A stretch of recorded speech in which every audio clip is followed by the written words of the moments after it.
ఒంటరితనం, ఆర్థిక సమస్యలు, అనారోగ్యం, భద్రత లేకపోవడం వంటి సమస్యలు ఎదుర్కొంటున్న వృద్ధులకు రక్షణగా పలు చట్టాలు ఉన్నాయని, వాటిపై అవగాహన పెంచుకుని సద్వినియోగపరచుకోవాలని విశ్రాంత న్యాయమూర్తి కమ్మెల కోదండపాణి పేర్కొన్నారు. స్థానిక రైల్వే పెన్షనర్స్ భవనంలో కాకినాడ జిల్లా సీనియర్ సిటిజన్స్ ఆర్గనైజేషన్ కార్యవర్గ సమావేశం జరిగింది. ఈ కార్యక్రమానికి ముఖ్య అతిథిగా విచ్చేసిన ఆయన మాట్లాడుతూ వృద్ధుల సంరక్షణ చట్టం అనుసరించి నివాసం, వైద్యం, భద్రత వంటి సదుపాయాలను బెడ్ల నుంచి లేదా పెంచుకున్న వారి నుంచి పొందే హక్కు ఉందని అన్నారు. ఒకవేళ మగపిల్లలు లేకపోతే ఆడపిల్లలే తల్లిదండ్రులను చట్ట ప్రకారం పోషించాలని అన్నారు. ఇంట్లో పిల్లలు వృద్ధులైన తల్లిదండ్రులను శారీరకంగా, మానసికంగా వేధిస్తే వారిని బయటకు పంపే హక్కు కూడా ఉందని కోదండపాణి తెలిపారు. ఈ సందర్భంగా 80 సంవత్సరాలు దాటిన రైల్వే విశ్రాంతి ఉద్యోగులు NV Ramanarao, D Raghavaraju, P అప్పారావులను సీనియర్ సిటిజన్స్ ఆర్గనైజేషన్ ఆధ్వర్యంలో ఘనంగా సత్కరించారు. ఆర్గనైజేషన్ అధ్యక్షులు బుద్ధరా సత్యనారాయణరాజు అధ్యక్షతన జరిగిన కార్యక్రమంలో ప్రధాన కార్యదర్శి అడపాల రత్నప్రసాద్, గౌరవ అధ్యక్షులు SV Gopal Narsaraju, KV Ramanarao, SV Ramanamurthy, Chintapalli Subbarao, K Sriramaraju, MVV Veerabhadraswamy, Prasad Naidu, Yanamala Ramam, doctor Dasari Sridhar, VL Suryanarayanaraju, Adabala Satyanarayana, Relangi Bapiraju, G Challarao, K Suryanarayana తదితరులు పాల్గొన్నారు.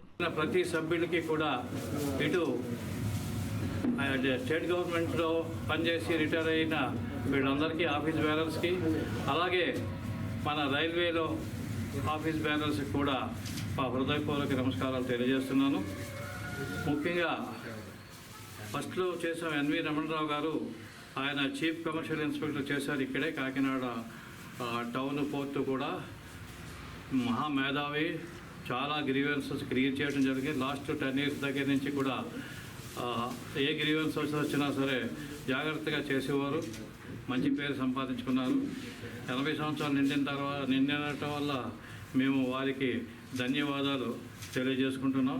మీరందరూ కూడా టప్పటితో వారిని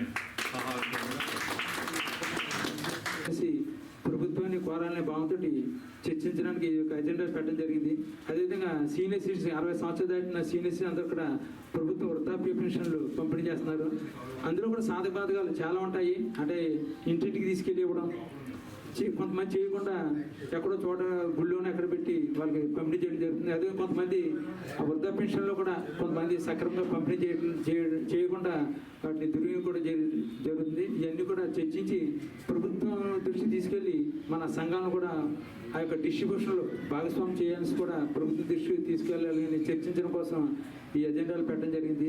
అదేవిధంగా మరి రివర్స్ మార్టిగేజ్ అంటే సీనియర్ సిటిజన్స్ ఉన్న రివర్స్ మార్టిగేజ్ చట్టంపై కూడా ఒకసారి మన సభ్యులందరూ కూడా చర్చించి ఏమైనా సమస్యలు వాటి కూడా బ్యాంకు దృష్టికి తీసుకెళ్లాలనేసి చర్చించేటువంటి కార్యక్రమాలు కూడా ఈరోజు చర్చించ జరుగుతుంది.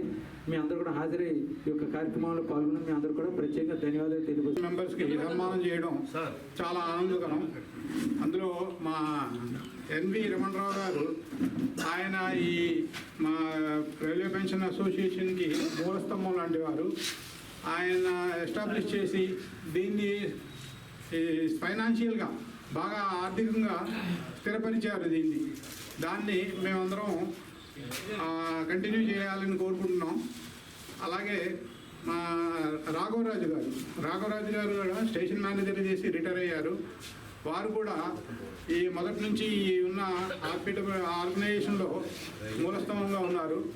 వారికి కూడా ధన్యవాదాలు తెలుపుతున్నాను. తర్వాత మా అప్పారావు గారు రెగ్యులర్గా వచ్చి ఇచ్చేసి సైలెంట్గా పనిచేసుకునే వ్యక్తి. ఆయన తరఫున కూడా నేను ధన్యవాదాలు తెలుపుతున్నాను. 18 సంవత్సరాల్లో పిల్లలకి అందరికీ కూడా ఏ కార్డు అవసరం లేకుండా ఉచితంగా కంటి ఆపరేషన్లు, అదేవిధంగా ఉచితంగా కళ్ళజోళ్ళు ఇవ్వడం జరుగుతుందండి. సో ఈ సమాచారాన్ని ఎవరికైనా మనం తెలియజేస్తే మన ద్వారా ఇంకొక పిల్లవాళ్ళు అందరూ వచ్చి అంధత్వం నుంచి వాళ్ళు బయటపడతారు. సో ఏంటంటే ఈ సమాచారాన్ని మేము పాంప్లెట్ ఇస్తామండి, అందరికీ కూడా తెలియజేయండి. అదేవిధంగా మన అందరికీ కూడా ఎంప్లాయీస్ హెల్త్ కార్డు ఈహెచ్ఎస్ ద్వారా మనకి ఎటువంటి ఫీజు లేకుండా అక్కడ కూడా కంటి ఆపరేషన్ చేస్తున్నామండి. మీరు అందరూ కూడా ఈహెచ్ఎస్ కార్డు కలిగినటువంటి కాబట్టి ఈ యొక్క అవకాశాన్ని కూడా మీరు అందరూ వినియోగించుకోండి. అదేవిధంగా మన దగ్గర retina, cornea, glaucoma, paediatric doctor Avinash గారు, డాక్టర్ వెంకట బిందు, డాక్టర్ హిమబిందు మేడం, డాక్టర్ శర్మిలి గారు, వీళ్ళందరూ కూడా మనకు అందుబాటులో ఉన్నారండి. కాకినాడలో ప్రత్యేకంగా అన్ని రకాలు స్పెషలిస్ట్ కలిగిన కంటికి సంబంధించిన ఏకైక హాస్పిటల్ కూడా మన శ్రీకరణ కంటి హాస్పిటల్ అని చెప్పి మనం గర్వంగా చెప్పుకోవచ్చండి. మాకు ఏ అవసరం ఉన్నా సరే కంటికి సంబంధించి మన సత్యనారాయణ గారికి చెప్పండి, పొద్దురాజు సత్యనారాయణ గారు మాకు ఎప్పుడూ కూడా ఆయన చాలా మందికి హెల్ప్ చేస్తూ ఉంటారు. ఆయన ద్వారా మేము ఎవరిని పంపించినా సరే దగ్గర చూసుకొని ట్రీట్మెంట్ చేసే బాధ్యత మేము తీసుకుంటామండి. మరి ఈ అవకాశం ఇచ్చినటువంటి మరి మీ అందరికీ కూడా మా శ్రీకరణ కంటి హాస్పిటల్